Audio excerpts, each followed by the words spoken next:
Buenas, soy Alejandro Lorente. ¿Quieres saber cómo usar la digitopuntura para sentirte bien?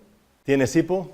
¿Verdad que es desagradable? Pues hay una forma muy buena para mejorarlo, que es 2 dedos por debajo de la muñeca, en la parte central, 2 dedos y aprietas ahí en el punto durante aproximadamente 10 o 15 segundos. Lo puedes hacer varias veces, respirando profundamente a la vez y verás cómo mejoras. Y si te ha ayudado, no dejes de escribirnos.